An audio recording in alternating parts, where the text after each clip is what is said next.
ბიძინა ივანიშვილმა მორიგი ეპისტოლე გამოვაცხო და ეს ეპისტოლე მიკავშირებულია 2012 წლის 1 ოქტომბერთან იცით თქვენ რომ 13 წლის წინ ქართულმა და უკვე შემდგომ აღმოჩნდა რომ რუსულმა ოცნებამ ბიძინა ივანიშვილის ოცნებამ FSB-ს აგენტი, კრემლის აგენტი, პუტინის აგენტი, ოლიგარქი ბიძინა ივანიშვილის ოცნებამ მოიპოვა გამარჯვება არა ნაციონალურ მოძრაობაზე. ეს ერთი ამბავია, ბევრი ჩვენგანი შესაძლოა, ბევრი თქვენგანი, ჩვენგანი პირველ პირში ვიტყვი რომ შესაძლოა ფიქრობს რომ ქართული ოცნება უნდა დაემარცხებინა ქართულ ოცნებას ნაციონალური მოძრაობა ყოფილი ხელისუფლება, მაგრამ ეს არ არის ახლა მნიშვნელოვანი. ახლა ჩვენ დღევანდელი ვითარებიდან გამომდინარე კარგად უნდა გავისიგრძეგანოთ, კარგად უნდა გავიგოთ რომ ბიძინა ივანიშვილმა ნაციონალური მოძრაობა მიხეილ სააკაშვილი კი არ დაამარცხა იმ ხანად. ეს ერთი ამბავია. სხვადასხვაგვარად შესაძლებელი. ბიძინა ივანიშვილმა იმ ხანად ანუ რუსეთმა დაამარცხა ქართველი ხალხი. საქართველოს სახელმწიფო მოიპოვა დროებითი გამარჯვება რასაკვირველია, იმიტომ რომ ადრე თუ გვიან ჩვენ რასაკვირველია იქით დავამარცხებთ რუსეთის ფედერაციას და მის აქაურ აგენტებს, მაგრამ მოცემულ ეტაპზე 2025 წლის 1 ოქტომბრისთვის ამ პროცესში ვართ და ჯერჯერობით გამარჯვება როგორც ასეთი არ დამდგარა. ეს უნდა ვაღიაროთ, აღიარონ იმ ადამიანებმა, ვინც იყვნენ წინა ხაზზე ქართულ ოცნებასთან და ახლა კი არიან მისი კრიტიკოსები, თუმცა გარკვეული ნაწილი მიმალულია. და ეს უნდა აღიარონ, ვაღიაროთ ადამიანებმა,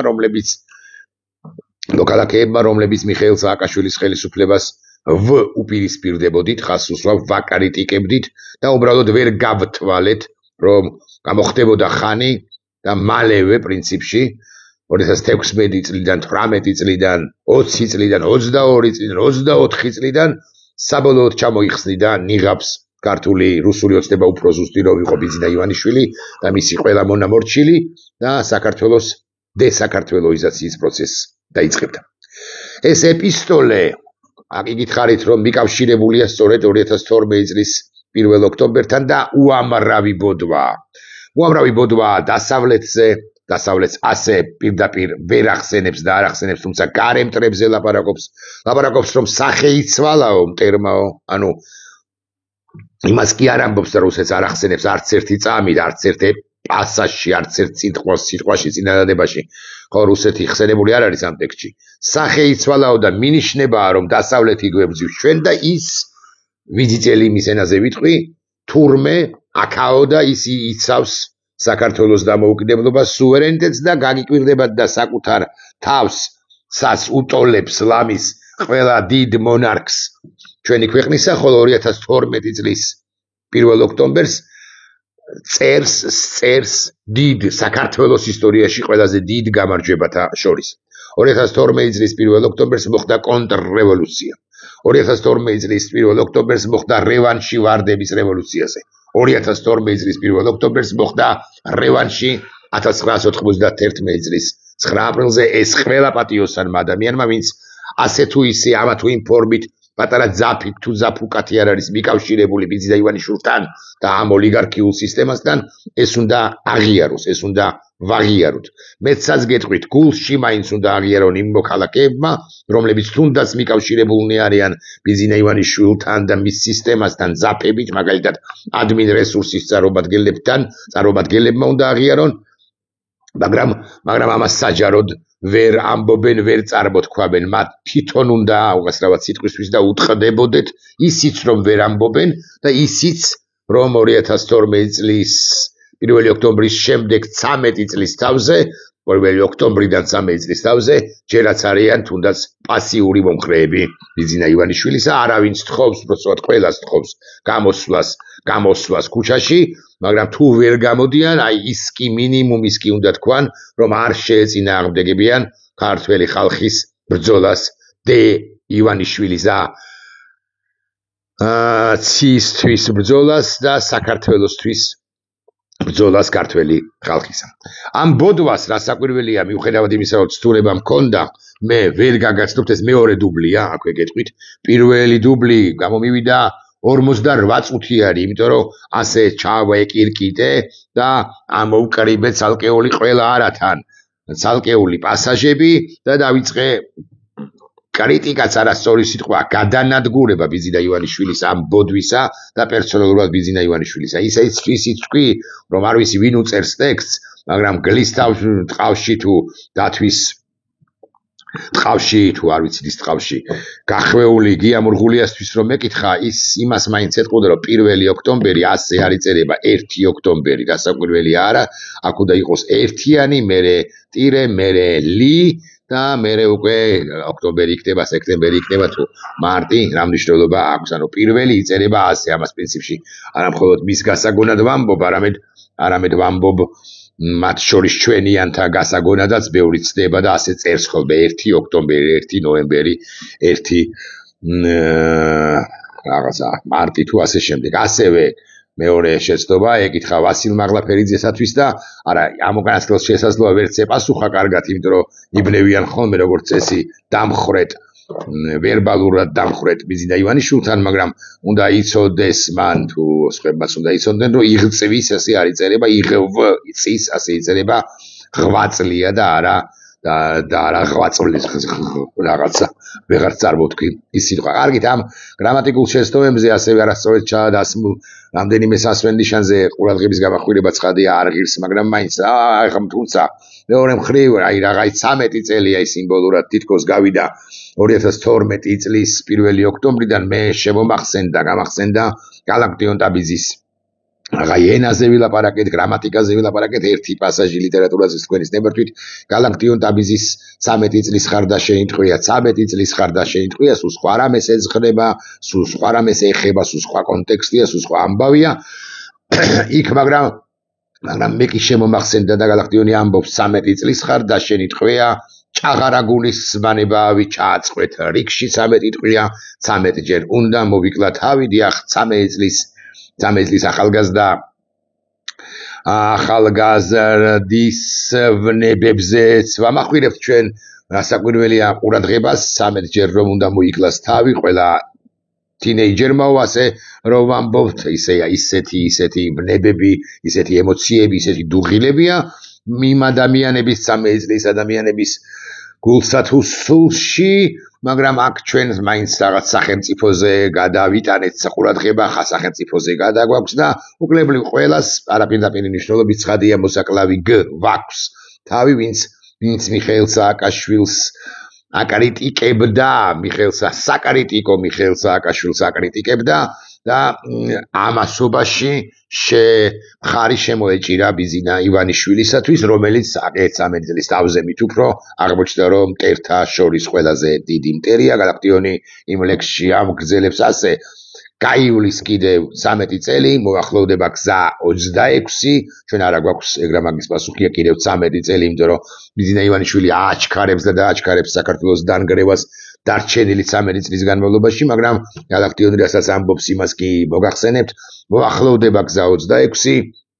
მოცელავს, უთუოდ მოცელავსო, მაღალ ზამბახებს ცელი,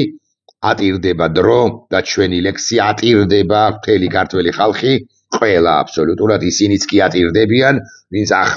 ვინც ახლა წაფებით მიბმულია ბიზინა ივანიშვილთან და რა გინდა რა მიზეზით, ან ამ მიზეზებით მიდუმებულნი და დადუმებულნი არიან, ხმას ვერ იღებენ, საკუთარი ოჯახის წევრებსაც კი ვერ უმხელენ იმას, რაოდენ დიდ კატასტროფაში აღმოჩნდნენ თავადაც ღირსება შელახულები და რაოდენ დიდ კატასტროფაში არის აღმოჩენილი ჩვენი საერთო ქვეყანა, ასე ვიტყვი, იმიტომ რომ ბიზინა ივანიშვილთან ჩვენ საერთო არც არაფერი გვაქვს და როდესაც ივანიშვილი ქართველ ხალხზე აკეთებს აპელირებას, მის სიბრძნეზე ლაპარაკობს, იმაზე რომ ეს არის უწყვეტი 13 წლიანი მშვიდობაო, ამას გვეუბნება, ეს არ არის ქართველი ხალხის არჩევანი, ეგრეთ წოდებული უწყვეტი მშვიდობა 13 წლიანი, ჩვენი არჩევანი არც ომია, მაგრამ ჩვენი არჩევანი რეალურად არის წინააღმდეგობის გაწევა და ადამიანები მოქალაქეები, რომლებიც ყოველდღიურად თუ Facebook-ზე, თუ სხვა სოციალებში, თუ მედია საშუალებებში არიან აქტიურნი, ან თუ რუსთაველზე და თუნდაც ჩუმად არიან, მაგრამ ჩუმად საჯაროდ არ არიან, მაგრამ ამ ივანიშვილის რეჟიმს წინააღმდეგებიან კი არა აკრიტიკებენ, თუნდაც აი შეხვედრების დროს, ყავის მის დროს სამზარეულოებში თუ ასე შემდეგ, ისინი წარმოადგენენ, ისინი არიან ქართველი ხალხი, იმიტომ რომ ჩვენ მოღალატეები, ან დადუმებულნი, ან მტერთან შეკრულნი ყველა ეპოქაში გვახსოვს, მაგრამ როდესაც ქართველ ხალხზე როგორც ასეთზე მისი ფილოსოფიური გააზრებით ვსჯელობთ და ვსაუბრობთ ხოლმე, ჩვენ ვლაპარაკობთ რასაკვირველია წინააღმდეგობაში, გულისხმობთ რასაკვირველია წინააღმდეგობაში მყოფ იმ ქართველებს, რომელთა უმრავლესობის, აბსოლუტური უმრავლესობის გვარსახელი რასაკვირველი არ ვიცით, მაგრამ მათაც შექმნეს ისტორია წლების, საუკუნეების წინ უწყვეტი, ეგრეთ წოდებული მშვიდობად შემოსაღებული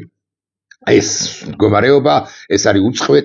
უწყვეტი და განგრძობადი დამონების, დამორჩილების, დაჩმორების, გაუბედურების და ასე შემდეგ მდგომარეობა. 13 წელი მართლაც დიდი დროა, ამბობს ამას კი წავიკითხავ ივანიშვილი ბანდიტი 2012 წლის 1 ოქტომბრის იდეალები არსად გამქრალა, არ გამქრალა, იმიტომ რომ აღმოჩნდა რომ 2012 წლის 1 ოქტომბრის იდეალები არ ყოფილა, ეს იდეალები კი არ ყოფილა, ეს იყო კონტრრევოლუცია. აკი გითხარით, ეს იყო პასუხი ვარდების რევოლუციაზე, ეს იყო პასუხი 1991 წლის 9 აპრილის დამოუკიდებლობის აქტზე და ეს ივანიშვილი ისე წარმოაჩენს, რომ აი რაღაცა არ გამქრალაო მისეული გაგებით. აქედან გამომდინარე კიდევ დამტოვეთ მრავალი წლის განმავლობაში, იმიტომ რომ ეს არის მუდმივი ბრძოლა და მუდმივი ბრძოლა გარე მტრის, ხო, კარგად შედიღბული მტრის წინააღმდეგო და ნახეთ ას ამბობს ნაბიჯ-ნაბიჯ მივიწევთ ჭეშმარიტი დამოუკიდებლობისა და მყარი სუვერენიტეტის მისაღწევად, მყარი სუვერენიტეტი მისეული გააზრებით ან ჭეშმარიტი დამოუკიდებლობა, ეს არის იზოლაცია, ჩაკეტვა და გარე მტრებთან ყოველგვარი ურთიერთობის გაწყვეტა და ამას აპირებს კიდეც ივანიშვილი, მით უფრო თუ დასცალდა პოლიტიკური პარტიები გააუქმა. აქ პოლიტიკურ პარტიებზეც არის პასაჟები, არასამთავრობო ორგანიზაციები მიაუქმა ან განდევნა, ცალკეული მისეული გაგებით მტრები დაიჭირა და ასე შემდეგ, სხვა შორის მისივე აწუყე ყოფილ თანაგუნდელებსაც გადასცდა, არა მხოლოდ კორუფციაში ჩაზირულებს ყველაზე ნაკლებად ან მაღალი ალბათობით არც გულისხმობს, არამედ იმათ, ვინცაც კორუფციაში ვერც ედავება, თუმცა იმას კი ამბობს, რომ ესენი, ანუ წარსულში მისი თანაგუნდელები, რომლებისაგანაც ის განთავისუფლდა, იყვნენ აღმოჩნდნენ, რომ ისეული გააზრებით აგენტები, ხსენებული გარე ძალებისა და ხელოვნური შუღლი, ხელოვნურ შუღლზეც ვიტყვი ორიოდ სიტყვას და კარგია რომ ეხლა უკვე შეკრულია ქართული ოცნების გუნდიო, ახლა ისეთი ძლიერია, როგორც არც არასოდესო, ვის გულისხმობს არა მხოლოდ იმათ, ვინც მდუმარენი არის მოცემულ ეტაპზე ამ ეგზისტენციური არჩევანის წინაშე დგომ, ამ ეგზისტენციური პრობლემების წინაშე დგომ საქართველოში, ანუ მაგალითად გიორგი კვირიკაშვილს თუ ირაკლი ალასანიას, არამედ მათაც, ვინც ცოტა მაინც ან იოტისოდენად მაინც ახმამაღლებულია და პოლიტიკაში რჩება გიორგი იბარგველაშვილი, სალომე ზურაბიშვილი, მეოთხე და მეხუთე პრეზიდენტები, თავდაცვის ყოფილი მინისტრი თინა ხიდაშვილი, პარლამენტის ყოფილი თავმჯდომარე დავით უსუფაშვილი, აბა ეხლა სხვებზე როგორ დახარჯავს რესურსს და სხვებს ხო არც ამათ ახსენებს, მაგრამ სხვებს არც იგულისხმებს ისი თქვენ. ის ამბობს, რომ ხელოვნური შუღლის შემოქმედი ძალები გვევნინება, რომლებიც ამჯერად ოპოზიციის სახელით ებრძვიან საკუთარ ხალხსა და ქვეყანასო და რაღაცა ასია, რაღაცა ხელოვნური ძალებია, რაღაცა ისინი ებრძვიან, მაშინ რა გამოსავალი აქვს მიზინა ივანიშვილს, მან უნდა აიღოს მახვილი და თავი უნდა წაჰკვეთოს ხელოვნური შუღლის გამაღვივლებლებს და რომლებიც ქვეყანას მტრობენ და წარსულსა და უძრაობაში უცხო ინტერესების მორჩილებაში აბრუნებენ მისეული გაგებით, რასაკვირველია ქვეყანას და აი ამ საბურվել ქვეშ ამ ეგრეთ წოდებული არგუმენტით ყველა რეპრესია აქაო დაგამართლებულიაო, მერე ათქმევინოს საკუთარივე მომხრეებს და მის ქვემდებარე მედია საშუალებებს და ასევე იმ პირებს, რომლებიც უკლებლივ ყველაფერს აპრავებენ და მომავალშიც გააправებენ სულ რაღაც 3482 ლარის თუ მეტის თუ ნაკლების სანაცვლოდ. ჩვენ მართლაც ხელშესახებ შედეგებს მივაღწიეთ თუ ამბობს რა და ყველა მიმართულებით ის ამბობს, რომ ყველა მიმართულებით მივაღწიეთო ხელშესახებ პროგრესსა და შედეგებსო რა და ყველა მიმართულებით კატასტროფაა. ჯანდაცვა უკან მოდის, განათლება უკან მოდის. და ასე შემდეგ და ასე შემდეგ. ხო, აღარ ლაპარაკობ ხა ასევე მნიშვნელოვან სხვა საკითხებზე. გვერდით გადავდებთ, თუ გვერდით გადავდებთ პროპაგანდასა და უხეშ რიტორიკას, ანუ მედია არის პროპაგანდისა და უხეში რიტორიკის გამტარი ან პლატფორმაო და შესაბამისად უნდა გადავდოთ გვერდზეო. ეს ივანიშვილი რუსი აპირებს მათ შორის მედიის გაუქმებას და ეს წერილი თუ იმართვაც ნათელი მადასტურებელია ამის. განვლით 13 წელიწადი ჩვენი მრავალსაუკუნოვანი ყოფის ლოგიკური გაგრძელება 2012 წელს კარგად და რა თქმა უნდა განვლით 13 წელიწადში იყო შეცდომების ნახეთ, თუმცა საბედნიეროდ არა იმ ხარისხის, ანუ იმ ხარისხის შეცდომა არ ყოფილა ის, რაც მოხდა 13 წლის განმავლობაში. აღარ ვლაპარაკობ ადამიანის უფლებათა დარღვევებზე, სუვერენიტეტის შემორღვევა, რომელიც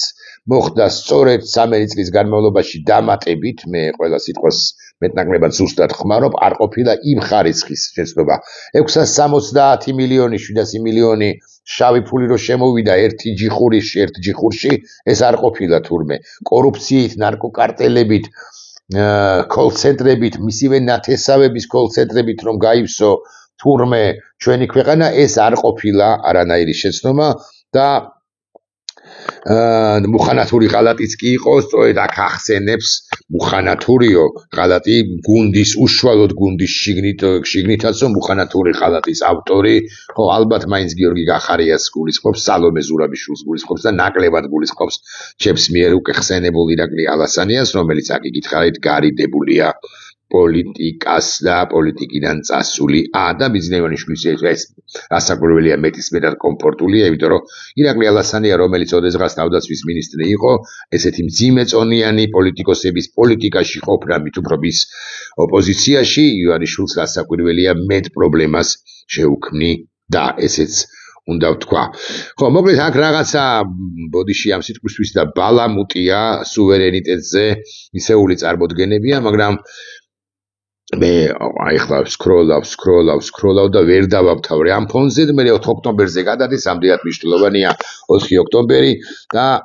ჩვენი ბრძოლა დღეს საარჩევნო უბნებზე მისვლისა და თავისუფალი არჩევანის გაკეთებაზეა, მას სჭირდება ლეგიტიმაცია, ქართულ ოცნებას სჭირდება ლეგიტიმაცია და ამიტომაც დამატებით ცდებიან, კი არა უკვე შეცდნენ ის პოლიტიკური ლიდერები და პარტიები, რომლებიც ხელს უწყობენ და უკვე შეუწყეს მეტი ლეგიტიმაციის მოპოვებაში, ადგილობრივ თვითმმართველობაში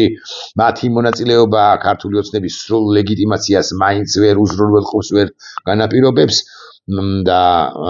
ეს ბარემ უნდა იცოდეს, მაგრამ შედარებით უკეთეს მდგომარეობაში, რომ დაიხატოს ქართული ოცნება საერთაშორისო თანამეგობრობის წინაშე, უკეთეს მდგომარეობაში კი იქნება უკვე 5 ოქტომბრიდან, როდესაც გამოაცხადებს ის შედეგებს 4 ოქტომბრის მიწურულიდან, გამოაცხადებს და იტყვის, რომ წალენჯიხის რაიონში, სადაც ოპოზიცია გამარჯვებული იყო, ერთი ხანობა 2021 წლის ადგილობრივი თვითმმართველობის არჩევნების შედეგად ქართულმა ოცნებამ მიიღო 88%, პირობითად მე ჩავხედოთ და გადავამოწმოთ ჩემი პროგნოზი და მე კი გახდა წალენჯიხისა ვიღაცა ქართული ოცნების მორიგი ადგილობრივი ბანდიტი. ხო, ბანდიტი, იმიტომ კი არა, რომ მას ვადანაშაულებ ახლა რაღაც კორუფციულ სქემებში, არ ვიცნობ, არც მინდა რომ გავიცნო, წალენჯიხის თონების მეი რაიონის, მაგრამ ყველა ვინც ქართულ ოცნებაში არის, ქართულ ოცნებასთან არის, ახლა არის პირდაპირ ირიბად მარცხნიდან მარჯვნიდან. უნდა არ უნდა თუ ასე შემდეგ ბანდიტი, იმიტომ რომ ეს თავად ბანდიტური სინდიკატი და ბანდიტური პარტია. ახლა დავუბრუნდები მთავარ კითხვას, თუ გავახმიანებ მთავარ კითხვას, გონი ერთხელ კი დასაწყისში ვთქვი, მას რას აპირებს ივანიშვილი და ისორის თუ არა ის წავა თუ არა მაქსიმალურ რადიკალიზაციაზე და მე გეტყვით, რომ ეს ეპისტოლე ამგვარი ეპისტოლეები, ეგრა მაგის პასუხია, ხო, ახასიათებს დიქტატორებსაც, რომლებიც საკუთარ გულსაც იმაგრებენ და სხვებსაც რწმენას უმყარებენ, აქაო და აქავა, რომ ამას უფიქსირებენ. ასაკვირველია, ბიზნა ივანიშვილი საათში შეცვლის 15 წუთში შეცვლის საკუთარ განწყობებს, ეს რა მოხდაო, აი მე კი ამას წერდიო,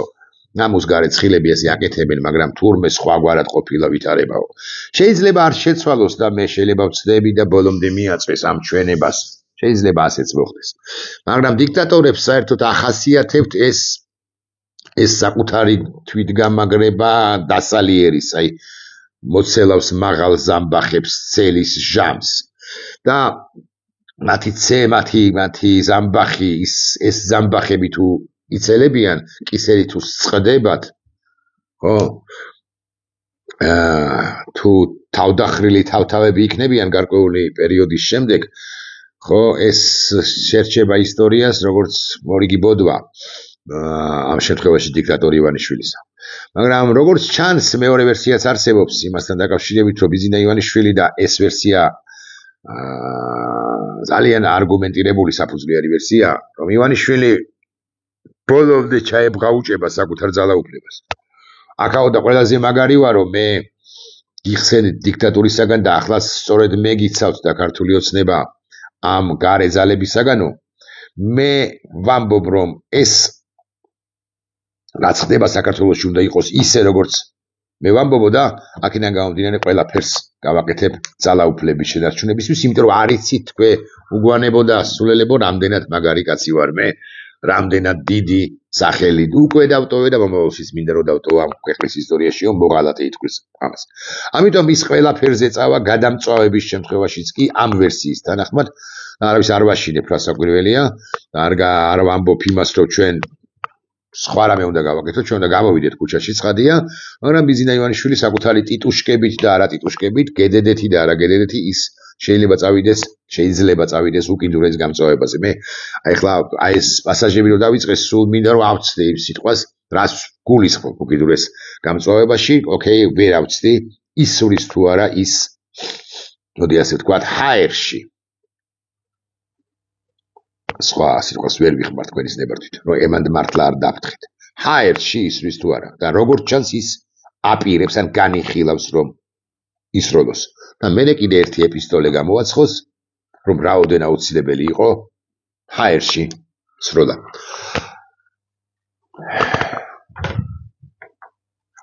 სანტებელაა ეს. რაც მეტად ისვრის, მით მეტად დანარცხდება. გარდა იმის, რომ ქართველი ხალხი არ აპატიებს 13 წლის თავზე, 130 წლის თავზე, 1300 წლის თავზე, მარადიული ქართველი ხალხი. აი, დღევანდელი თაობას, მათ შორის მისი მომხრეებიც. უკიდურეს გადამწვავებას, იმიტომ რომ ძალაუფლებაში დარჩეს და მის ბანდიტებს ფული აშოვნინოს და ეს სინდიკატი იყოს ხელისუფლებაში, ქართველი ხალხი არ აპატიებს, უკვე ეხლაც აღარ პატიობს. და გადამწვავების შემთხვევაში მით უფრო არ აპატიებს. მე ამისი მჯერა. მარტო მჯერაც არ არის. მე ეს მინახავს საქართველოშიც და წამიკითხავს სხვა ქვეყნების მაგალითსაც. ამწვავებ ისტორიაში და კონტექსტუალურად, ისტორიაში და კონცეპტუალურად შენ დამარცხებული ხარ. სტრატეგიულად დამარცხებული ხარ. მაგრამ აი ახლა ფილდზე, ველზეც დამარცხდები, რომ იცოდე. ამ გამარჯვებას არა მარტო გისურვებთ, არამედ ამ გამარჯვებაში დარწმუნებული მე გემშვიდობებით. დღეს სხვა ვიდეო ბლოგებიც გვექნება, განა არა. გახსოვდეთ ერთი რამ. არ ჰყოლია საქართველოს, დამოუკიდებელ საქართველოს ნამდვილად და ვინც ის იქნება მთლიანად საქართველოსაც ისეთი დიდი მტერი, როგორიც არის ბიზინა ივანიშვილი. რომელიც დესაკართველოიზაციისკენ მიდის და პუტინთან იმ ურთიერთობებშია, რა ურთიერთობებშიც, ერთი ვერსიით,